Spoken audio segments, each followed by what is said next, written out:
Breaking tonight, the nation's largest Catholic school has now banned a popular conservative speaker from speaking on campus.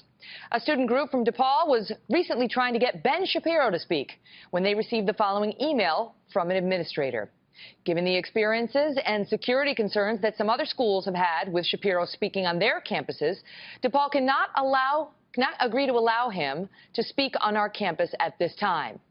And while Ben was met with censorship and unruly protests earlier this year, he says this latest situation reveals a serious double standard. Ben Shapiro is an attorney and editor-in-chief of thedailywire.com. Ben, great to see you. Here we go again. You too. What is it exactly. they say it's is so objectionable about you? What I love the most about this situation is that they don't even say that what I'm saying is so terrible. Instead, what they say is that because I've been met with violence at other campuses, this raises security concerns. So in other words, they can't keep their own students from assaulting people, so therefore they can't bring in speakers who disagree with the students. So basically we now have the rioters' veto.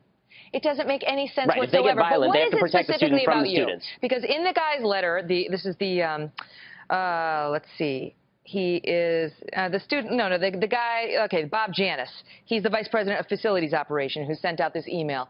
He doesn't make clear what it is that you say that's objectionable, but he seems to be trying to be getting covered by saying, if you want Dinesh D'Souza or Dana Lash, you can have them, but Shapiro, I have no idea. I mean, honest to God, Dinesh D'Souza was dangerous enough the Obama administration jailed him. So I have a feeling that it has nothing to do with my views. They had a Palestinian terrorist, convicted terrorist, a couple of years ago, right? They actually had a woman named Razmia Oda speak on campus a couple of years ago. She's actually a convicted terrorist. So I think it has very little to do with what I'm saying, and much more to do with the idea that these administrators are so gun shy of controversy that they don't want to tell their own students to. I mean, what they really should tell the students is, guys, you seem a little bit excitable. Hand out some free pot. Everybody will just come down a little bit, and then everything will be all right. But I guess they're unwilling to do that. But that's the thing, is if you think the students are going to get unruly because they don't like what a speaker is saying, then you might need to hire a little extra security. Do you stand for free speech, or don't you? And this is how it's been eroded at the edges,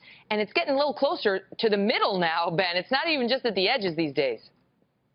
Yeah, that's right. And my biggest problem is that what they're really doing is they're equating words with violence. So they're saying that the students get violence, therefore my words must be the driving factor in them getting violent. If this is how things are going to be from now on, free speech doesn't exist, because it really creates an incentive for people to get violent at protests and get violent when speakers come, to make sure that people, like the people they disagree with, don't get to show up on campus anymore. Free speech, the First Amendment is there to protect controversial speech. It's not there to protect speech everybody agrees upon and finds very flowery and lovely and rainbows and unicorns-y.